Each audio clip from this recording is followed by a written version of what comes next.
ದಟ್ಟವಾದ ಕಾಡಿನ ಪ್ರಾಂತ್ಯದಲ್ಲಿ ಹತ್ತಿರದಲ್ಲಿ ಒಂದು ಗುಹೆಯಲ್ಲಿ ಒಂದು ಮೇಕೆ ನಿವಾಸಿಸುತ್ತಾ ಇರುತ್ತಿತ್ತು. ಆ ಮೇಕೆಗೆ ಒಂದಲ್ಲ ಎರಡಲ್ಲ ಒಟ್ಟಿಗೆ 7 ಮರಿಗಳು ಹುಟ್ಟುತ್ತವೆ. ಆದರೆ ಆ 7 ಮೇಕೆ ಮರಿಗಳು ಬಹಳ ಬುದ್ಧಿವಂತರು, ಆದರೂ ಬಹಳ ತಂಟೆ ಮಾಡ್ತಾ ಇದ್ವು. ಒಂದು ದಿನ ಆ ತಾಯಿ ಮೇಕೆ ತನ್ನ 7 ಮರಿಗಳಿಗೆ ಹೀಗನ್ನುತ್ತದೆ, ನೋಡಿ ನನ್ನ ಮೇಕೆ ಮರಿಗಳೇ, ಈ ಅಮ್ಮ ನಿಮ್ಗಾಗಿ ಆಹಾರ ತಗೊಂಡ್ಬರೋದಕ್ಕೆ ಕಾಡಿನೊಳಗೆ ಹೋಗ್ತಾ ಇದ್ದಾಳೆ. ಅದರಿಂದ ನೀವೆಲ್ಲ ನಾನು ತಿರುಗಿ ಬರುವವರೆಗೂ ತುಂಟತನ ಮಾಡದೆ ಗುಹೆಯೊಳಗೆ ಇರಬೇಕು. ಹಾಗಲ್ಲ ಅಂತ ಯಾರಾದ್ರೂ ಹೊರಗಡೆ ಹೋದ್ರೆ ತೋಳ ನಿಮ್ಮನ್ನ ಎತ್ಕೊಂಡೋಗುತ್ತೆ ಎಂದು ಮಕ್ಕಳಿಗೆ ಹೇಳುತ್ತಲೇ ಆ 7 ಮರಿಗಳಲ್ಲಿ ದೊಡ್ಡವನಾದ ಗೋಲು ಮೇಕೆ ಮರಿ ಹೀಗನ್ನತ್ತೆ, ಅಮ್ಮ ನೀನೇನು ಯೋಚನೆ ಮಾಡಬೇಡ, ನಾನು ನನ್ನ ತಮ್ಮಂದಿರನ್ನೆಲ್ಲ ನೋಡ್ಕೋತೀನಲ್ಲ, ನೀನು ಧೈರ್ಯವಾಗಿ ಹೋಗು. ಹೀಗೆ ನೋಡು ಗೋಲು, ನಾನು ಹೊರಗೆ ಹೋಗುತ್ತಲೇ ಬಾಗಿಲು ಚಿಲುಕ ಹಾಕೊಳ್ಳಿ. ಹಾಗೆ ನನ್ನ ಮಾತಾಗ್ಲಿ ಅರಚಾಟ ಆಗ್ಲಿ ಕೇಳಿದ್ರೆ ಮಾತ್ರ ಬಾಗಿಲು ತೆಗಿರಿ. ನಿಮ್ಮೆಲ್ಲರಿಗೂ ಗೊತ್ತಲ್ಲ, ಅಮ್ಮನ ಗಂಟ್ಲು ಬಹಳ ಮೆದುವಾಗಿರುತ್ತೆ, ಅಷ್ಟೇ ಅಲ್ಲ ಮೇ ಅಂತ ಮಾತ್ರನೇ ಅರ್ಚುತ್ತೆ, ಮರ್ತು ಹೋಗ್ಬೇಡಿ ಎಂದು ಆ ತಾಯಿ ಮೇಕೆ ಹೇಳುತ್ತಲೇ ಆ ಮೇಕೆ ಮರಿಗಳಲ್ಲಿ ಚಿಕ್ಕವನಾದ ಗೋಮು ಮೇಕೆ ಹೀಗನ್ನುತ್ತಾನೆ, ಅಮ್ಮ ನೀನೇನು ಯೋಚನೆ ಮಾಡಬೇಡ, ನಿನ್ನ ಗಂಟಲು ಕೇಳಿದ ಮೇಲೆ ಬಾಗಿಲು ತೆಗಿತೀವಿ. ಹಾ, ಅಂದ ಹಾಗೆ ಮತ್ತೊಂದು ವಿಷಯ, ಆ ತೋಳ ಮನೆ ಸುತ್ತನೆ ತಿರುಗ್ತಾ ಇದೆ ಅಂತ ಊರಿನಲ್ಲಿ ಎಲ್ಲರೂ ಹೇಳ್ತಾ ಇದ್ದಾರೆ. ಅದಕ್ಕೆ ಅಂತ ಕೇವಲ ನನ್ನ ಗಂಟಲು ಮಾತ್ರ ಒಂದೇ ಅಲ್ಲ, ಕನಿಷ್ಠ ನನ್ನ ಬಿಳಿ ಕಾಲುಗಳು ಕಾಣಿಸದೇ ಇದ್ರೆ ಬಾಗ್ಲು ತೆಗಿಬೇಡಿ, ಸರಿನಾ ಎಂದು ತಾಯಿ ಮೇಕೆ ತನ್ನ 7 ಮೇಕೆ ಮರಿಗಳಿಗೆ ಜಾಗ್ರತೆ ಹೇಳಿ ಆಹಾರ ತೆಗೆದುಕೊಂಡು ಬರ್ಲಿಕ್ಕಾಗಿ ಗುಹೆಯಿಂದ ಹೊರಗೆ ಬರುತ್ತಾಳೆ. ಅದರಿಂದ ಮೇಕೆ ಮರಿಗಳು ಗುಹೆಗೆ ಇರುವ ಬಾಗಿಲು ಚಿಲುಕ ಹಾಕಿಕೊಂಡು ಗುಹೆಯೊಳಗೆ ಆಡಿಕೊಳ್ಳುತ್ತಾ ಇರುತ್ತವೆ. ಇದು ಹೀಗಿರುವಾಗ ಸ್ವಲ್ಪ ಹೊತ್ತಿಗೆ ಆ ತೋಳ ಗುಹೆ ಕಡೆಗೆ ಬರುತ್ತದೆ. ಹಾಗೆ ಬಂದು ಮರದ ಹಿಂದೆ ನಿಂತ್ಕೊಂಡು ಗುಹೆ ಕಡೆ ನೋಡುತ್ತಾ ಹೀಗೆ ತನ್ನಲ್ಲಿ ತಾನು ನೋಡುತ್ತಾ ಇದ್ರೆ ಈ ಅಮಾಯಕವಾದ ಮೇಕೆ ತನ್ನ 7 ಮೇಕೆ ಮರಿಗಳನ್ನು ಒಂಟಿಯಾಗಿ ಬಿಟ್ಬಿಟ್ಟು ಮೇಲಿಕ್ಕೆ ಹೋದಾಗಿದೆ. ಅಂದ್ರೆ ನಾನು ಈ 7 ಮೇಕೆ ಮರಿಗಳನ್ನು ಕೊಂದು ತಿನ್ನೋದಕ್ಕೆ ಇದೇ ಸರಿಯಾದ ಸಮಯ ಎಂದು ತೋಳ ಲೊಟ್ಟೆ ಹಾಕಿಕೊಂಡು ಆ 7 ಮೇಕೆ ಮರಿಗಳು ಇರುವ ಗುಹೆ ಹತ್ತಿರ ಬಂದು ಬಾಗಿಲು ಮುಂದೆ ನಿಂತ್ಕೊಂಡು ಹೀಗನ್ನುತ್ತೆ, ನನ್ನ ಮುದ್ದು 7 ಮೇಕೆ ಮರಿಗಳೇ, ನಿನ್ನ ತಾಯಿ ಮೇಕೆ ಬಂದಿದ್ದೀನಿ, ಹಾಗೆ ನಿಮಗಾಗಿ ಎಷ್ಟೋ ರುಚಿಕರವಾದ ಸೊಪ್ಪು ಸದೆ ತಂದಿದ್ದೀನಿ, ತಕ್ಷಣ ಬಾಗಿಲು ತೆಗೀರಿ ಎಂದು ಹೇಳಿ ಊ ಅಂತ ಕೂಗುತ್ತದೆ. ಆಗ ಚಿಕ್ಕವನಾದ ಗೋಮು ತಕ್ಷಣ ಬಾಗಿಲು ತೆಗೆಯಲಿಕ್ಕೆ ಹೋದ್ರೆ ದೊಡ್ಡವನಾದ ಗೋಲು, ಬೇಡ ತಮ್ಮ, ನೀನು ಬಾಗಿಲು ತೆಗಿಬೇಡ, ಬಂದಿದ್ದು ಅಮ್ಮ ಅಲ್ಲ ಎಂದು ಗೋಲು ಹೇಳುತ್ತಲೇ ಆ 7 ಮೇಕೆಗಳು ಹೆದರಿ ಹೋಗುತ್ತವೆ. ಇನ್ನು ದೊಡ್ಡವನಾದ ಗೋಲು ಧೈರ್ಯ ತಂದುಕೊಂಡು ಗುಹೆಯ ಒಳಗೆ ನಿಂತುಕೊಂಡು ಹೀಗೆ ಉತ್ತರ ಹೇಳ್ತಾನೆ, ಇಲ್ಲಿ ನೋಡು, ನೀನು ನನ್ನ ಅಮ್ಮ ಅಲ್ಲ, ನಮ್ಮ ಅಮ್ಮನ ಗಂಟ್ಲು ಬಹಳ ಮೃದುವಾಗಿರುತ್ತೆ, ಇನ್ನು ನಿನ್ನ ಗಂಟಲು ಕೇಳಿದ್ರೆ ಬಹಳ ಗಡುಸಾಗಿರುತ್ತೆ, ಹಾಗೆ ನಮ್ಮಮ್ಮ ಮೇ ಅಂತ ಅರ್ಚ್ತಾಳೆ, ಇನ್ನು ನೀನೇನೋ ಊ ಅಂತ ಕೂಗ್ತಾ ಇದೀಯಾ. ಈ ಅರ್ಚಾಟ ನಿನ್ನ ಮಾತುಗಳನ್ನ ನೋಡಿದ್ರೆ ನೀನು ತೋಳ ಅಂತ ನಮ್ಗೆ ಅರ್ಥವಾಯ್ತು, ಅದಕ್ಕೆ ಅಂತ ಹೋಗಿ ನಿನ್ನ ವೇಷ ಬೇರೆ ಕಡೆ ಹಾಕೋ. ಅದರಿಂದ ತೋಳ ಒಂದೇ ಸಲಕ್ಕೆ ಭಂಗಪಟ್ಟು ಅಲ್ಲಿಂದ ಕೆರೆ ಹತ್ರ ಬಂದು ಹೀಗ ಅಂದ್ಕೊಳ್ಳುತ್ತೆ, ಅರೇ ಈ 7 ಮೇಕೆ ಮರಿಗಳು ನನ್ನ ಗಂಟ್ಲು ಗುರ್ತು ಹಿಡಿದ್ವೆ, ಮತ್ತೆ ಈಗ ಹೇಗೆ ನಾನು ಇವನ್ನ ಬೇಟೆಯಾಡೋದು ಎಂದು ಆಲೋಚಿಸುತ್ತಾ ಕೆರೆಯಲ್ಲಿರುವ ನೀರನ್ನು ಕುಡಿಯುತ್ತಾ ಗಂಟಲು ಸವರಿಕೊಳ್ಳುತ್ತದೆ. ಮೇಕೆ ಹಾಗೆ ಅರ್ಚಾಡೋದು ಮಾತಾಡೋದು ಸಾಧನ ಮಾಡಿ ಮತ್ತೊಂದು ಸಲ ಮೇಕೆ ಮರಿಗಳು ಇರುವ ಗುಹೆ ಹತ್ರ ಬಂದು ಹೀಗನ್ನತ್ತೆ, ನನ್ನ ಮುದ್ದು 7 ಮೇಕೆ ಮರಿಗಳೇ, ನಿಮ್ಮ ತಾಯಿ ನಾನು ಬಂದಿದ್ದೀನಿ, ನಿಮಗೆ ಎಷ್ಟೋ ಇಷ್ಟವಾದ ರುಚಿಕರವಾದ ಸೊಪ್ಪು ಸದೆ ತಂದಿದ್ದೀನಿ, ತಕ್ಷಣ ಬಾಗಿಲು ತೆಗೀರಿ ಎಂದು ಮೇಕೆ ಗಂಟಲಿನಿಂದ ತೋಳ ಹೇಳಿ ಮೇ ಎಂದು ಅರ್ಚುತ್ತದೆ.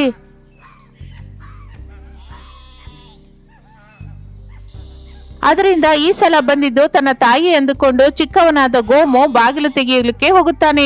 ಆಗ ತಕ್ಷಣ ದೊಡ್ಡವನಾದ ಗೋಲು, ಬೇಡ ತಮ್ಮ, ನೀನು ಬಾಗಿಲು ಈ ಸಲ ತೆಗಿಬೇಡ, ಈ ಸಲ ಬಂದಿದ್ದು ಕೂಡ ನಮ್ಮ ತಾಯಿ ಅಲ್ಲ ಅಂತ ಅನ್ನಿಸ್ತಾ ಇದೆ, ಯಾಕೋ ಒಂದು ಸಲ ಒಳ್ಳೇದು, ಒಂದು ಸಲ ಬಾಗಿಲು ಕೆಳಗಿಂದ ನೋಡಿ ಅದರ ಕಾಲು ಯಾವ ಬಣ್ಣದಲ್ಲಿದೆ ಹೇಳು ಎಂದು ಗೋಲು ಅನ್ನುತ್ತಲೇ ಗೋಮು ಬಾಗಿಲು ಕೆಳಗೆ ತಲೆ ಇಟ್ಟು ನೋಡುತ್ತಾನೆ. ಆಗ ಅಲ್ಲಿ ಕಪ್ಪನೆ ತೋಳದ ಕಪ್ಪನೆ ಕಾಲುಗಳು ಕಾಣಿಸುತ್ತೆ. ಅದರಿಂದ ಗೋಲು ಅಣ್ಣಯ್ಯ, ಈ ಸಲ ಬಂದಿದ್ದು ಕೂಡ ನಮ್ಮ ತಾಯಿ ಅಲ್ಲ, ಯಾವುದೋ ಕಪ್ಪು ಕಾಲು ಇರುವ ಪ್ರಾಣಿ ಆಗಿದೆ ಎಂದು ಅನ್ನುತ್ತದೆ. ಅದರಿಂದ ಗೋಲುಗೆ ವಿಷಯ ಅರ್ಥವಾಗುತ್ತೆ. ಇಲ್ಲಿ ನೋಡು, ನೀನು ನಮ್ಮಮ್ಮ ಅಲ್ಲ ಅನ್ನೋ ವಿಷಯ ನಾವು ಕಂಡ್ಕೊಂಡಿದೀವಿ. ಯಾಕಂದ್ರೆ ನಮ್ಮಮ್ಮನ ಕಾಲು ಬಹಳ ಬಿಳಿಯಾಗಿರುತ್ತೆ, ನಿನ್ನ ಹಾಗೆ ಕಪ್ಪಾಗಿರಲ್ಲ. ಅದಕ್ಕಿಂತ ಹೋಗಿ ನಿನ್ನ ವೇಷ ಬೇರೆ ಕಡೆ ಹಾಕೋ ಹೋಗು ಎನ್ನುತ್ತದೆ. ಅದರಿಂದ ತೋಳ ಮತ್ತೆ ಭಂಗಪಟ್ಟು ಹೇಗಾದ್ರೂ ಅವನ್ನು ನಂಬಿಸಬೇಕು ಎನ್ನುವ ಉದ್ದೇಶದಿಂದ ಊರಿನಲ್ಲಿ ಒಬ್ಬರ ಮನೆಯ ಮುಂದಿರುವ ಹಿಟ್ಟಿನ ಚೀಲದಲ್ಲಿ ಕಾಲಿಟ್ಟು ತನ್ನ ಕಾಲನ್ನು ಬೆಳ್ಳಗೆ ಬದಲಾಯಿಸಿಕೊಳ್ಳುತ್ತದೆ. ನಂತರ ಈ 7 ಮೇಕೆ ಮರಿಗಳು ಇರುವ ಗುಹೆ ಕಡೆ ಬಂದು, ನನ್ನ ಮುದ್ದು 7 ಮೇಕೆ ಮರಿಗಳೇ, ನಿಮ್ಮ ತಾಯಿ ಮೇಕೆ ಮರಿ ಬಂದಿದ್ದೀನಿ. ಹಾಗೆ ನಿಮಗಾಗಿ ಎಷ್ಟೋ ರುಚಿಕರವಾದ ಸೊಪ್ಪು ಸದೆ ತಂದಿದ್ದೀನಿ, ಬಾಗಿಲು ತೆಗೀರಿ ಎನ್ನುತ್ತದೆ. ಆಗ ಈ 7 ಮೇಕೆ ಮರಿಗಳು ಈ ಸಲ ನಿಜವಾಗಿಯೇ ತನ್ನ ತಾಯಿ ಮೇಕೆ ಬಂದಿದೆ ಅಂತ ಅಂದ್ಕೊಳ್ತವೆ. ಅದರ ಜೊತೆಯಾಗಿ ಬಾಗಿಲ ಕೆಳಗೆ ಬಗ್ಗಿ ನೋಡಿದರೆ ಅದರ ಕಾಲುಗಳು ಕೂಡ ಬೆಳ್ಳಗೆ ಕಾಣಿಸುತ್ತದೆ. ಆದ್ರಿಂದ ಯಾವ ಸಂದೇಹವೂ ಇಲ್ಲದೆ ಗೋಮು ಬಾಗಿಲಿಗಿರುವ ಚಿಲಕೆ ತೆಗೆಯುತ್ತಾನೆ. ಹಾಗೆ ಬಾಗಿಲು ತೆಗೆದ ಗೋಮು ಬಂದಿದ್ದು ತನ್ನ ತಾಯಿ ಅಲ್ಲ, ಅವರ ಪ್ರಾಣವನ್ನು ತಿನ್ನುವ ತೋಳ ಎಂದು ತಿಳಿದು ತಕ್ಷಣ ಅಲ್ಲಿಂದ ಓಟ ಕೇಳುತ್ತಾನೆ. ಮಿಕ್ಕ ಮೇಕೆ ಮರಿಗಳು ಕೂಡ ಒಂದೊಂದು ಕಡೆ ಓಡುತ್ತವೆ. ಅದರಿಂದ ಆ ತೋಳ, ಚಾಲಾಕಿ ಮೇಕೆ ಮರಿಗಳೇ, ನೀವು ನನ್ನಿಂದ ತಪ್ಪಿಸ್ಕೊಳಕ್ಕಾಗಲ್ಲ. ಈ ದಿನ ನೀವು ನನಗೆ ಆಹಾರವಾಗಿ ಬದಲಾಗೋದು ತಪ್ಪಲ್ಲ, ಆಹಾಹಾ ಎನ್ನುತ್ತದೆ. ತೋಳ ಭಯಂಕರವಾಗಿ ನಗುತ್ತಾ ಇರುವಾಗ ಗೋಮು ಮೇಕೆ ಮರಿ ಗುಹೆಯೊಳಗಿರುವ ದೊಡ್ಡ ಕಲ್ಲಿನ ಹಿಂದೆ ತಲೆಮರೆಸಿಕೊಂಡಿದ್ದರೆ ಗೋಲು ಮೇಕೆ ಮರಿ ಪೊದೆಯ ಹಿಂದೆ ಬಚ್ಚಿಕೊಳ್ಳುತ್ತದೆ. ಮಿಕ್ಕ ಮೇಕೆ ಮರಿಗಳು ಆ ಕಡೆ ಈ ಕಡೆ ಭಯದಿಂದ ಓಡ್ತಾ ಇರ್ತವೆ.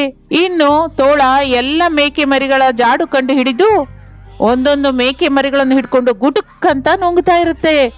ಹೀಗೆ ತೋಳ ಗೋಮುವನ್ನು ಸೇರಿ ಈ ವಿಧದಿಂದ ಎಲ್ಲ ಮೇಕೆ ಮರಿಗಳು ತೋಳಕ್ಕೆ ಸಿಕ್ಕಿದರೂ ಸರಿ, ಪೊದೆಗಳ ಹಿಂದೆ ರಹಸ್ಯವಾಗಿ ಬಚ್ಚಿಕೊಂಡ ಗೋಲು ಮೇಕೆ ಮರಿ ಕಾಣಿಸದೇ ಇದ್ದಾಗ ಅದನ್ನು ಬಿಟ್ಟು ಬಿಟ್ಟು ಗುಹೆಯಿಂದ ಹೊರಗೆ ಹೋಗುತ್ತದೆ. ಹಾಗೆ ಈ ತೋಳ 6 ಮೇಕೆ ಮರಿಗಳನ್ನು ನುಂಗಿದ್ದರಿಂದ ಅದರ ಹೊಟ್ಟೆ ದೊಡ್ಡದಾಗಿ ಆಗಿ ಹೋಗುತ್ತೆ. ಅದರಿಂದ ಅದಕ್ಕೆ ಮತ್ತಾಗಿ ನಿದ್ದೆ ಕೂಡ ಮೇಲೆತ್ತು ಬರುತ್ತೆ. ಇನ್ನು ಆಗ ಆ ತೋಳ ಮಾಡುವುದಕ್ಕೇನು ಇಲ್ಲದೆ ಒಂದು ಮರದ ಕೆಳಗೆ ಗೊರಕೆ ಹೊಡಿತಾ ನಿದ್ದೆ ಹೊಡಿತಾ ಇರುತ್ತೆ. ಇದು ಹೀಗಿರುವಾಗ ಸ್ವಲ್ಪ ಹೊತ್ತಿಗೆ ತಾಯಿ ಮೇಕೆ ಆಹಾರ ತೆಗೆದುಕೊಂಡು ಗುಹೆಗೆ ಸೇರಿಕೊಳ್ಳುತ್ತೆ. ಆದರೆ ಗುಹೆಯಲ್ಲಿ ಒಂದು ಮೇಕೆ ಮರಿ ಕೂಡ ಇಲ್ಲದೆ ಇದ್ದಿದ್ದರಿಂದ, ಅಯ್ಯೋ ಭಗವಂತ, ನನ್ನ ಮಕ್ಕಳು ಏನಾಗಿ ಹೋದ್ರು, ಎಲ್ಲೂ ಕಾಣಿಸ್ತಾ ಇಲ್ವೇ, ಎಲ್ಲ ಬಿಟ್ಟು ಆ ತೋಳ ಬಂದು ನನ್ನ ಮಕ್ಕಳನ್ನು ತಿಂದಿದ್ಯಾ, ನನ್ನ ಮಕ್ಕಳು ಇಲ್ಲದೆ ನಾನು ಹೇಗೆ ಬದುಕೋದು, ನನ್ನ ಗೋಲು ಮೇಕೆ ಮರಿಗಳ ತುಂಟತನ ನೋಡದೆ ನಾನು ಹೇಗೆ ಜೀವಿಸೋದು ಎಂದು ತಾಯಿ ಮೇಕೆ ಗೋಲು ಹೆಸರು ಕರೆದು ದುಃಖ ಪಡುತ್ತಾ ಇರುವಾಗ ತನ್ನ ಹೆಸರು ಕೇವಲ ತನ್ನ ತಾಯಿಗೆ ಮಾತ್ರವೇ ತಿಳಿದು ಎಂದು ಭಾವಿಸಿ ಈ ಗೋಲು ಮೇಕೆ ಮರಿ ಧೈರ್ಯದಿಂದ ಪೊದೆಯಿಂದ ಹೊರಗೆ ಬಂದು ನಡೆದ ವಿಷಯವೆಲ್ಲ ತಾಯಿಗೆ ವಿವರಿಸಿ ಆ ದಾಳಿ ಮಾಡಿದ ತೋಳವನ್ನು ತಾಯಿಗೆ ತೋರಿಸುತ್ತದೆ. ಆಗ ಆ ತೋಳ ಗೊರಕೆ ಹೊಡೆದು ನಿದ್ದೆ ಮಾಡುವುದು ಕಾಣಿಸುತ್ತದೆ. ತೋಳ ಎಷ್ಟು ಮತ್ತಿನಿಂದ ನಿದ್ದೆ ಮಾಡುತ್ತಿತ್ತು ಎಂದರೆ ಸಿಡಿಲು ಹೊಡೆದರೂ ಕೂಡ ಎಚ್ಚರ ಬಾರದಂತಹ ನಿದ್ರೆಯಲ್ಲಿತ್ತು. ಹಾಗೆ ಅದೇ ಸಮಯದಲ್ಲಿ ಆ ತೋಳದ ಹೊಟ್ಟೆಯಲ್ಲಿ ಮೇಕೆ ಮರಿಗಳು ಕದಲುತ್ತಾ ಇರುವುದು ತಾಯಿ ಮೇಕೆಗೆ ಕಾಣಿಸುತ್ತದೆ. ಇದರಿಂದ ತಾಯಿ ಮೇಕೆ ಈ ಗೋಲು ಮೇಕೆ ಮರಿಯನ್ನು ಕತ್ತರಿ ಸೂಜಿ ದಾರ ತೆಗೆದುಕೊಂಡು ಬಾ ಅಂತ ಹೇಳಿ ಇದ್ರೊಳಗೆ ಅದು 6 ಕಲ್ಲು ಎತ್ತುಕೊಂಡು ತಗೊಂಬಂದಿಡುತ್ತೆ. ನಂತರ ಗೋಲು ಮೇಕೆ ಮರಿ ತಂದ ಕತ್ತರಿ ಸೂಜಿ ದಾರದಿಂದ ನಿದ್ರೆ ಮತ್ತಿನಲ್ಲಿರುವ ತೋಳದ ಹೊಟ್ಟೆ ಕೊಯ್ದು ಅದರೊಳಗಿಂದ 6 ಮೇಕೆ ಮರಿಗಳನ್ನು ಹೊರಗೆ ತೆಗೆದು ಅವುಗಳ ಸ್ಥಾನದಲ್ಲಿ 6 ಕಲ್ಲಿಟ್ಟು ಹೊಟ್ಟೆಯನ್ನು ಯಥಾವಿಧಿಯಾಗಿ ಹೊಲಿದು ಬಿಡುತ್ತೆ. ಹೀಗೆ ಪ್ರಾಣದಿಂದ ಆ ತೋಳದ ಹೊಟ್ಟೆಯಿಂದ ಹೊರಗೆ ಬಂದ 6 ಮೇಕೆ ಮರಿಗಳು ತಮ್ಮ ತಾಯಿಯನ್ನು ನೋಡಿ ಸಂತೋಷಿಸುತ್ತವೆ. ತಾಯಿ ಮೇಕೆ ಕೂಡ ತನ್ನ ಮಕ್ಕಳನ್ನು ಪ್ರೇಮದಿಂದ ಮುದ್ದಾಡುತ್ತದೆ. ಇಷ್ಟರಲ್ಲಿ ತೋಳಕ್ಕೆ ಎಚ್ಚರ ಬಂದಿರುವುದು ಕಾಣಿಸುತ್ತಿದ್ದರಿಂದ ಮಕ್ಕಳನ್ನು ಕರೆದುಕೊಂಡು ಅಲ್ಲಿಂದ ಹೊರಟು ಹೋಗುತ್ತೆ. ಏನು ಈ ದಿನ ನನಗೆ ಹೊಟ್ಟೆ ನೋವ್ತಾ ಇದೆ, ಒಂದು ವೇಳೆ 6 ಮೇಕೆ ಮರಿಗಳನ್ನು ಒಂದೇ ಸಲ ತಿಂದದಕ್ಕೆ ಅಜೀರ್ಣ ಆಗಿದೆ ಅನ್ಕೋತೀರಾ? ಎಷ್ಟಕ್ಕಾದ್ರೂ ಒಳ್ಳೇದು, ಒಂದು ಸಲ ನೀರು ಕುಡಿದು ನೋಡೋಣ ಅಂದುಕೊಂಡು ಆ ತೋಳ ಅತಿ ಕಷ್ಟದಿಂದ ದೊಡ್ಡ ಹೊಟ್ಟೆಯಿಂದ ಕೆರೆಯ ಹತ್ತಿರ ಹೋಗಿ ನೀರು ಕುಡಿಯಲಿಕ್ಕೆ ಪ್ರಯತ್ನಿಸುತ್ತದೆ. ಆದರೆ ಹೊಟ್ಟೆಯಲ್ಲಿರುವ ಕಲ್ಲಿನ ಭಾರದಿಂದ ಕೆರೆಯೊಳಗೆ ಬಿದ್ದು ಹೊರಗೆ ಬರಲಾರದೆ ಕೆರೆಯ ಅಡಿ ಭಾಗದವರೆಗೆ ಮುಳುಗಿ ಹೋಗಿ ಸತ್ತು ಹೋಗುತ್ತದೆ. ಅದರಿಂದ ಈ 7 ಮೇಕೆ ಮರಿಗಳು ತಮ್ಮ ತಾಯಿ ಮೇಕೆಯ ಜೊತೆ ಸೇರಿ ಇದುವರೆಗಿನ ಹಾಗೆ ಹಾಯಾಗಿ ಸಂತೋಷದಿಂದ ಜೀವಿಸುತ್ತವೆ. ಒಂದು ದಟ್ಟವಾದ ಅರಣ್ಯದಲ್ಲಿ ತುಂಬಾ ಬಲಶಾಲಿ ಅಂತ ಹೆಸರನ್ನು ಪಡೆದ ಸಿಂಹರಾಜ ಅವರ ಹೆಂಡತಿಯಾದ ಸಿಂಹರಾಣಿ ಜೊತೆ ಜೀವನವನ್ನು ಮಾಡ್ತಾ ಇದ್ರು. ಅದರಿಂದ ಕಾಡಲ್ಲಿರುವ ಎಲ್ಲಾ ಪ್ರಾಣಿಗಳು ಏನೇ ಸಮಸ್ಯೆ ಬಂದ್ರೂ ಸಿಂಹರಾಜನ ಜೊತೆ ಹೇಳ್ತಾ ಇದ್ರು. ಸಿಂಹರಾಜ ಅವರ ಸಮಸ್ಯೆಗೆ ಒಳ್ಳೆ ಪರಿಹಾರವನ್ನು ಹುಡುಕಿ ಅದನ್ನು ಸರಿಪಡಿಸುತ್ತಿದ್ದರು. ಅದರಿಂದ ಕಾಡಲ್ಲಿರುವ ಎಲ್ಲಾ ಪ್ರಾಣಿಗಳು ಸಿಂಹರಾಜನಿಗೆ ಒಂದು ಚಿನ್ನದ ಕಿರೀಟವನ್ನು ಕೊಟ್ಟು ಕಾಡಿನ ರಾಜನನ್ನಾಗಿ ಮಾಡಿದ್ರು. ಇದನ್ನೆಲ್ಲ ದೂರದಿಂದ ನೋಡ್ತಾ ಇದ್ದ ಹೈನಾ ಮತ್ತು ಕಾಲ ಎನ್ನುವ ಒಂದು ಕಪ್ಪು ಸಿಂಹ ಹೀಗೆ ಮಾತಾಡ್ಕೊಂಡ್ರು. ನೋಡಿದ್ರ ಪ್ರಭು, ನಿಮ್ಮ ಬಾಲ್ಯ ಸ್ನೇಹಿತ ಕಾಡಿಗೆ ರಾಜನಾದ್ರು. ಇನ್ನು ಹೇಳ್ಬೇಕಾದ್ರೆ ಈ ಕಾಡಲ್ಲಿರುವ ಪ್ರಾಣಿಗಳು ಆ ಸಿಂಹವನ್ನು ನೋಡಿ ಜೈ ಜೈ ಅಂತಿದ್ದಾರೆ. ಇನ್ನು ನಾನು ಎಷ್ಟು ದಿನ ಅಂತ ಕಾಯ್ತಾ ಇರೋದು. ನೀವು ಯಾವಾಗ ಈ ಕಾಡಿಗೆ ರಾಜನಾಗ್ತೀರಾ? ಯಾವಾಗ ನನ್ನ ಕಣ್ಣಿಗೆ ಬಿದ್ದ ಪ್ರಾಣಿಯನ್ನು ನಾನು ಕೊಂದು ತಿನ್ನೋದು? ಚಿಂತೆ ಮಾಡಬೇಡ ಹೈನಾ, ಎಲ್ಲದಕ್ಕೂ ಒಂದು ಕಾಲಾವಕಾಶ ಬಂದೇ ಬರುತ್ತೆ. ಅದು ಮಾತ್ರ ಅಲ್ಲದೆ ಈ ಕಾಳನ್ ಜೊತೆ ಆ ಸಿಂಹದ ಜೊತೆ ಹೋರಾಡುವಷ್ಟು ಶಕ್ತಿ ಇಲ್ಲದೆ ಇರ್ಬೋದು, ಆದ್ರೆ ಅವನಿಗಿಂತ ಬುದ್ಧಿ ನನಗೆ ಜಾಸ್ತಿನೇ ಇದೆ. ಅದ್ರಿಂದ ಆದಷ್ಟು ಬೇಗ ಸಿಂಹವನ್ನು ನಾಶ ಮಾಡಲು ನಾನು ಒಳ್ಳೆ ಉಪಾಯವನ್ನು ಮಾಡ್ತೇನೆ. ಅದುವರೆಗೂ ನೀನು ಸ್ವಲ್ಪ ದಿನ ಕಾಯ್ಕೊಂಡಿರ್ಬೇಕು. ಹೀಗೆ ಸ್ವಲ್ಪ ದಿನದಲ್ಲಿ ಸಿಂಹರಾಜ ಸಿಂಹರಾಣಿ ಸಿಂಬಾ ಎನ್ನುವ ಒಂದು ಸಿಂಹನಿಗೆ ಜನ್ಮವನ್ನು ಕೊಟ್ರು. ಅದರಿಂದ ಸಿಂಹರಾಜ ಮತ್ತು ಕಾಡಿನ ಪ್ರಾಣಿಗಳು ತುಂಬಾನೇ ಸಂತೋಷಪಟ್ರು. ಆ ಪ್ರಾಣಿಗಳೆಲ್ಲರೂ ಹೋದ ಮೇಲೆ ಆ ಗುಹೆಗೆ ಕಾಳಸಿಂಹ ಬಂತು. ಸಿಂಹರಾಜನಿಗೆ ನಾನು ಶುಭಾಶಯ ಹೇಳೋಣ ಅಂತಾನೆ ಬಂದೆ. ನಿಮಗೆ ಸಿಂಹ ಹುಟ್ಟಿರುವ ವಿಷಯ ನನಗೆ ಇವಾಗನೇ ಗೊತ್ತಾಯಿತು. ತುಂಬಾ ಸಂತೋಷ. ಆ ವಿಷಯ ಗೊತ್ತಾದ ತಕ್ಷಣ ನಾನು ನಿಮಗೆ ಶುಭಾಶಯ ಹೇಳೋಣ ಅಂತಾನೆ ಇಷ್ಟು ದೂರ ಬಂದೆ. ಧನ್ಯವಾದಗಳು ಕಾಲ, ತುಂಬ ಧನ್ಯವಾದಗಳು. ನನಗೆ ಈ ಧನ್ಯವಾದ ಮಾತ್ರ ಸಾಕಾಗಲ್ಲ ರಾಜ, ನೀವು ನನಗೆ ಒಂದು ಸಹಾಯ ಕೂಡ ಮಾಡಬೇಕು. ಏನು, ನಿನಗೆ ನನ್ನ ಸಹಾಯ ಬೇಕಾಗಿದೆಯಾ? ಆಶ್ಚರ್ಯವಾಗಿದೆ. ಸರಿ ಹೇಳು, ಏನು ಸಹಾಯ ಬೇಕು ನಿನಗೆ? ಏನೂ ಇಲ್ಲ ರಾಜ, ನನಗೂ ಕೂಡ ಸ್ವಲ್ಪ ದಿನಗಳ ಹಿಂದೆ ಒಂದು ಮಗು ಜನಿಸಿತು. ಆ ಮಗುಗೆ ನೀವು ಆಶೀರ್ವಾದವನ್ನು ಮಾಡಬೇಕಲ್ವಾ? ಅದಕ್ಕೋಸ್ಕರ ನೀವು ನನ್ನ ಗುಹೆಗೆ ಬರಬೇಕು. ಹೀಗೆ ಕಾಳ ಕೇಳಿದ ತಕ್ಷಣ ಇಲ್ಲ ಅಂತ ಹೇಳಕ್ಕಾಗದೆ ಸಿಂಹರಾಜ ತನ್ನ ಕಿರೀಟವನ್ನು ಹೆಂಡತಿಯ ಜೊತೆ ಕೊಟ್ಟು ಕಾಳನ ಜೊತೆ ಹೊರಟಿತು. ಕಾಳನ ಗುಹೆಯಲ್ಲಿ ಯಾರೂ ಇಲ್ಲದಿರುವುದನ್ನು ನೋಡಿ ಸಿಂಹರಾಜ, ಎಲ್ಲಿ ಇದ್ದಾನೆ ಕಾಳ ನಿನ್ನ ಮಗ? ಇವಾಗ ಅಷ್ಟೇ ಅವನನ್ನು ಸ್ನಾನ ಮಾಡಿಸಲು ಅಂತ ನದಿ ಹತ್ರ ಕರ್ಕೊಂಡೋಗಿರ್ಬೇಕು. ಅವರು ಬರತನಕ ನನ್ನ ಉಪಚಾರವನ್ನು ನೀವು ಸ್ವೀಕರಿಸಲೇಬೇಕು. ಹಾಗೆ ಹೇಳಿ ಕಾಲ ವಿಷವನ್ನು ಬೆರೆಸಿರುವ ಒಂದು ಜಿಂಕೆಯ ಮಾಂಸವನ್ನು ಕೊಟ್ಟಿತು. ಆ ವಿಷಯ ತಿಳಿಯದ ಸಿಂಹರಾಜ ಆ ಮಾಂಸವನ್ನು ತಿಂದು ಅಲ್ಲೇ ತನ್ನ ಜೀವವನ್ನು ಕಳೆದುಕೊಂಡಿತು. ಇದನ್ನೆಲ್ಲ ಒಂದು ಕೋತಿ ಮರದ ಮೇಲೆ ಕೂತು ನೋಡ್ತಾ ಇತ್ತು. ಇದೆಲ್ಲವನ್ನು ನೋಡಿದ ಆ ಕೋತಿ ವೇಗವಾಗಿ ಸಿಂಹರಾಜನ ಗುಹೆಗೆ ಹೋಗಿ ನಡೆದ ವಿಚಾರವನ್ನು ರಾಣಿ ಜೊತೆ ಹೇಳಿತು. ಆ ಕಾಳ ಇಷ್ಟು ದೊಡ್ಡ ಅನ್ಯಾಯ ಮಾಡ್ತಾನೆ ಅಂತ ನಾನು ಯೋಚನೆ ಕೂಡ ಮಾಡಿಲ್ಲ. ಅಮ್ಮ ಸಿಂಹರಾಣಿ, ಈ ವಿಷಯವನ್ನು ಕೇಳಿ ನೀವು ಈ ಊರು ಬಿಟ್ಟು ಸಿಂಹವನ್ನು ಕರ್ಕೊಂಡು ಎಲ್ಲಿಯಾದ್ರೂ ಹೋಗ್ಬಿಡಿ. ಆ ಕಾಳ ಇವಾಗ ಇಲ್ಲಿಗೆ ಬರ್ಬೋದು. ಹಾಗೆ ಹೇಳಿದ ತಕ್ಷಣ ಸಿಂಹರಾಣಿ ಸಿಂಹವನ್ನು ಕರೆದುಕೊಂಡು ಸಿಂಹರಾಜನ ಚಿನ್ನದ ಕಿರೀಟವನ್ನು ತೆಗೆದುಕೊಂಡು ಗುಹೆಯ ಹಿಂಭಾಗದಿಂದ ಹೋಯಿತು. ಹೀಗೆ ಅಲ್ಲಿಂದ ಹೋದ ಸಿಂಹರಾಣಿ ಪಕ್ಕದ ಊರಲ್ಲಿ ಒಂದು ಸಣ್ಣ ಗುಹೆಯಲ್ಲಿ ವಾಸ ಮಾಡ್ತಿತ್ತು.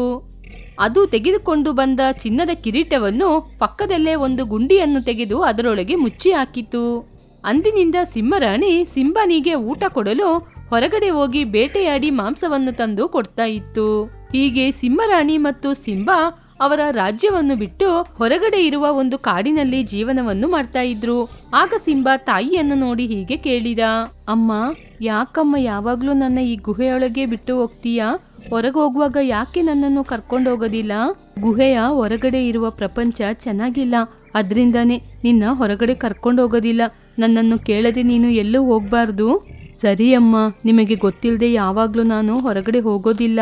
ಹೀಗೆ ಸಿಂಬ ತಾಯಿಗೆ ಕೊಟ್ಟ ಮಾತಿನಂತೆ ಚಿಕ್ಕ ವಯಸ್ಸಿನಿಂದ ಗುಹೆಯೊಳಗೆ ಬೆಳೆದ. ಹೀಗೆ ಸ್ವಲ್ಪ ವರ್ಷಗಳ ನಂತರ ಚಿಕ್ಕ ಮರಿಯಾಗಿದ್ದ ಸಿಂಬ ದೊಡ್ಡವನಾಗಿ ಬೆಳೆದ. ಹೀಗಿರುವಾಗ ಸಿಂಹರಾಣಿ ಸಿಂಬನಿಗೆ ಊಟ ಕೊಟ್ಟು ಮಲಗಿ ನಿದ್ರೆಯನ್ನು ಮಾಡಿತು. ಆಗ ಸಿಂಬ ತನ್ನ ತಾಯಿ ಕೊಟ್ಟ ಊಟವನ್ನು ಮಾಡದೆ ಹೊರಗಿನ ಪ್ರಪಂಚವನ್ನು ನೋಡ್ಬೇಕು ಅಂತ ಹೊರಗಡೆ ಹೋದ. ಆಗ ಸಿಂಬನಿಗೆ ಮಣ್ಣಿನ ಒಳಗೆ ಏನೋ ಹೊಳಿತಾ ಇರುವ ಹಾಗೆ ಕಾಣಿಸಿತು. ಅದನ್ನು ನೋಡಿ ಸಿಂಬ ತನ್ನ ಮನಸ್ಸೊಳಗೆ ಹೀಗೆ ಯೋಚನೆ ಮಾಡ್ದ, ಅರೆ ಏನಿದು, ಮಣ್ಣೊಳಗಿಂದ ಏನೋ ಪಳಪಳ ಅಂತ ಹೊಳಿತಾ ಇದೆ. ಆಗ ಸಿಂಬ ಆ ಮರದ ಕೆಳಗೆ ಹೋಗಿ ಮಣ್ಣಿನಲ್ಲಿ ಹೊಳಿತಾ ಇರುವಂತಹ ಆ ಚಿನ್ನದ ಕಿರೀಟವನ್ನು ಹೊರಗೆ ತೆಗೆದ. ಆ ಕಿರೀಟವನ್ನು ನೋಡಿ ಸಿಂಬನಿಗೆ ಇಷ್ಟವಾದ ಕಾರಣ ಅದನ್ನು ತೆಗೆದು ತಲೆ ಮೇಲೆ ಇಟ್ಕೊಂಡು ಗುಹೆ ಹತ್ತಿರ ಬಂದ. ಸ್ವಲ್ಪ ಹೊತ್ತಿನ ಬಳಿಕ ನಿದ್ರೆಯಿಂದ ಎದ್ದಂತಹ ಸಿಂಹರಾಣಿ ಸಿಂಬನ ತಲೆ ಮೇಲೆ ಕಿರೀಟವನ್ನು ನೋಡಿ ಗೊಂದಲದಿಂದ, ಸಿಂಬಾ, ಈ ಕಿರೀಟ ನಿನ್ಗೆ ಎಲ್ಲಿಂದ ಸಿಕ್ತು? ಅದ್ನ ಯಾಕೆ ನೀನ್ ತಲೆ ಮೇಲೆ ಇಟ್ಟಿದ್ಯಾ? ಮೊದ್ಲು ಅದನ್ನು ತಲೆಯಿಂದ ತೆಗಿ. ಏನಮ್ಮ, ಯಾಕೆ ಈ ಕಿರೀಟವನ್ನು ನೋಡಿ ಅಷ್ಟೊಂದು ಗೊಂದಲ ಪಡ್ತಿದ್ದೀರಾ? ಈ ಕಿರೀಟದ ಹಿಂದೆ ಏನಾದ್ರೂ ಒಂದು ಕತೆ ಇದೆಯಾ? ಹೌದು ಸಿಂಬಾ, ಇದೆ. ಇಷ್ಟು ದಿನ ಯಾರಿಗೆ ಗೊತ್ತಾಗದೆ ನಾವು ಇಲ್ಲಿ ಜೀವನ ಮಾಡ್ತಿದ್ದೀವಲ್ಲ, ಅದಕ್ಕೆ ಕಾರಣ ಈ ಕಿರೀಟನೇ. ಇಷ್ಟು ದಿನ ಮುಚ್ಚಿಟ್ಟಂತಹ ವಿಷಯವನ್ನು ಸಿಂಬಾ ಬಳಿ ಹೇಳಿತು. ತನ್ನ ತಂದೆಯನ್ನು ಕೊಂದ ಬಗ್ಗೆ ಎಲ್ಲ ವಿಚಾರವನ್ನು ಹೇಳಿತು. ಅದನ್ನು ಕೇಳಿ ಸಿಂಬನಿಗೆ ತುಂಬಾನೇ ಕೋಪ ಬಂತು. ಅಮ್ಮ, ಆ ಕಾಳ ಇರುವಂತ ಸ್ಥಳಕ್ಕೆ ನನ್ನನ್ನು ಕರ್ಕೊಂಡೋಗಮ್ಮ. ಇವಾಗ್ಲೇ ಅವನನ್ನು ಕೊಂದು ನನ್ನ ತಂದೆಯ ಆತ್ಮಕ್ಕೆ ಶಾಂತಿ ಕೊಡ್ತೀನಿ. ಹೀಗೆ ಸಿಂಹರಾಣಿ ಕೂಡ ಸಿಂಬನನ್ನು ಕರ್ಕೊಂಡು ಕಾಳ ಇರುವ ಆ ಕಾಡಿಗೆ ಹೋದ್ರು. ಆಗ ದಾರಿಯಲ್ಲಿ ವಿರೋಧಿ ಎನ್ನುವ ಇನ್ನೊಂದು ಸಿಂಹ ಒಂದು ಜಿಂಕೆಯನ್ನು ಬೆರೆಸಿಕೊಂಡು ಹೋಗ್ತಾ ಇತ್ತು. ಜಿಂಕೆ ಮರಿ ಅದರ ಜೊತೆಯಿಂದ ತಪ್ಪಿಸಿಕೊಂಡು ಓಡ್ತಾ ಇತ್ತು. ಅಯ್ಯಯ್ಯೋ, ಯಾರಾದ್ರೂ ನನ್ನ ಈ ಸಿಂಹದ ಬಳಿಯಿಂದ ಕಾಪಾಡಿ ಕಾಪಾಡಿ. ಹೀಗೆ ಆ ಜಿಂಕೆಯ ಶಬ್ದವನ್ನು ಕೇಳಿ ಸಿಂಬಾ ಆ ವಿರೋಧಿ ಸಿಂಹದ ಬಳಿ ಹೋಗಿ ಹೀಗೆ ಹೇಳಿತು, ನೋಡ್ಲಿಕ್ಕೆ ತುಂಬಾ ದೃಢವಾಗಿದ್ದೀಯಾ. ಹೋಗಿ ಹೋಗಿ ಒಂದು ಜಿಂಕೆಯನ್ನು ಬೇಟೆಯಾಡ್ತಿದ್ದೀಯಾ? ನಿನಗೆ ನಾಚಿಕೆ ಆಗ್ತಿಲ್ವಾ? ಅದನ್ನು ಹೇಳಲು ನೀನ್ಯಾರೋ? ನನಗಿಷ್ಟವಾದರೆ ಚಿಕ್ಕ ಮಕ್ಕಳು ಮಾತ್ರ ಅಲ್ಲ, ವಯಸ್ಸಾದವ್ರನ್ನ ಕೂಡ ತಿಂತೀನಿ. ಯಾರನ್ನು ಬೇಕಾದ್ರೂ ಕೊಂದು ತಿಂತೀನಿ. ಇದು ನಮ್ಮಪ್ಪ ಕಾಳನ ರಾಜ್ಯ. ಹಾಗೆ ಅಂತ ಸಿಂಹ ಹೇಳಿದ ತಕ್ಷಣ ಸಿಂಬನಿಗೆ ತುಂಬಾನೇ ಕೋಪ ಬಂದು ಆ ಸಿಂಹವನ್ನು ಹೊಡೆದು ಕೊಂದಿತು. ತಕ್ಷಣ ಅಲ್ಲಿಗೆ ಬಂದ ಎಲ್ಲ ಕಾಡು ಪ್ರಾಣಿಗಳು ಸಿಂಬನನ್ನು ನೋಡಿ ಆ ಸಿಂಹದ ಜೊತೆಯಿಂದ ತಮ್ಮನ್ನು ಕಾಪಾಡಿದ್ದಕ್ಕೆ ಧನ್ಯವಾದವನ್ನು ಹೇಳಿದ್ರು. ಆಗ ಅಲ್ಲಿರುವ ಪ್ರಾಣಿಗಳಲ್ಲಿ ಒಂದು ಆನೆ ಬಂದು, ನಿನ್ನನ್ನು ನೋಡ್ಲಿಕ್ಕೆ ಒಬ್ಬ ವೀರನ ಮಗನ ಹಾಗೆ ಕಾಣ್ತಾ ಇದ್ದೀಯಾ. ನೀನು ಯಾರಪ್ಪ? ನಿಮ್ಮ ಸಿಂಹರಾಜನ ಮಗನೇ ಆನೆ. ಹೀಗೆ ಸಿಂಹರಾಣಿ ಮುಂದೆ ಬಂದು ಹೇಳಿತು. ಆಗ ಎಲ್ಲಾ ಪ್ರಾಣಿಗಳು ಸಿಂಬಾ ಮತ್ತು ರಾಣಿ ಕಾಡಿಗೆ ಬಂದಿರುವುದನ್ನು ನೋಡಿ ತುಂಬಾನೇ ಸಂತೋಷಪಟ್ರು. ಎಲ್ಲರೂ ಸಿಂಬನನ್ನು ನೋಡಿ ಜೈ ಜೈ ಅಂತ ಘೋಷವನ್ನು ಮಾಡಿದ್ರು. ಇಲ್ಲಿ ನಡೆದಿರುವ ವಿಚಾರವನ್ನು ಗಿಡಗಳ ಮಧ್ಯೆ ನಿಂತು ನೋಡಿದಂತಹ ಐನ ಎಲ್ಲಾ ವಿಚಾರವನ್ನು ಕಾಳನ ಬಳಿ ಹೇಳಲಿಕ್ಕೆ ಹೋಯಿತು. ಆಗ ಕಾಳ ತನ್ನ ಮಗ ತೀರ್ಕೊಂಡ ಅಂತ ಆ ಸಿಂಬನನ್ನು ನಾನ್ ಕೊಲ್ತೀನಿ ಅಂತ ಅಲ್ಲಿಂದ ಹೋಯಿತು. ಅದನ್ನು ನೋಡಿ ಅಲ್ಲಿರುವ ಎಲ್ಲಾ ಪ್ರಾಣಿಗಳು ಓಡಿ ಹೋದ್ರು. ಆಗ ಸಿಂಬ ಕಾಳನನ್ನು ನೋಡಿ ಹೀಗೆ ಹೇಳಿದ, ಇಷ್ಟು ದಿನ ಹೆದರು ಪುಕ್ಲನಂಗೆ ಓಡಿ ಹೋಗಿ ಈಗ ಬಂದು ನನ್ನ ಮಗನನ್ನು ಕೊಂದಿದ್ದೀಯಾ? ಯಾರೋ ಹೆದರು ಪುಕ್ಲ ನಮ್ಮ ತಂದೆಯ ಎದುರಿನಲ್ಲಿ ನಿಲ್ಲಲು ಸಾಧ್ಯವಾಗದೆ ಅವರು ತಿಂದಿದಂತಹ ಆಹಾರದಲ್ಲಿ ವಿಷವನ್ನು ಕಲಬೆರಕೆ ಮಾಡಿಕೊಟ್ಟು ಅವರನ್ನು ಕೊಂದಿದ್ದು ಮಾತ್ರವಲ್ಲದೆ ಇವಾಗ ನನ್ನ ಜೊತೆ ಹೋರಾಡಿ ನನ್ನನ್ನು ಗೆದ್ದು ತೋರಿಸು. ಹೀಗೆ ಸಿಂಬಾ ಹೇಳಿದ ತಕ್ಷಣ ವಯಸ್ಸಾದ ಕಾಲ ಸಿಂಬನ ಬಳಿ ಜಗಳವನ್ನು ಮಾಡಿತು. ಆದರೆ ಸಿಂಬಾ ಒಂದೇ ಏಟಿನಲ್ಲಿ ಆ ಕಾಳನನ್ನು ಹೊಡೆದು ಕೊಂದ.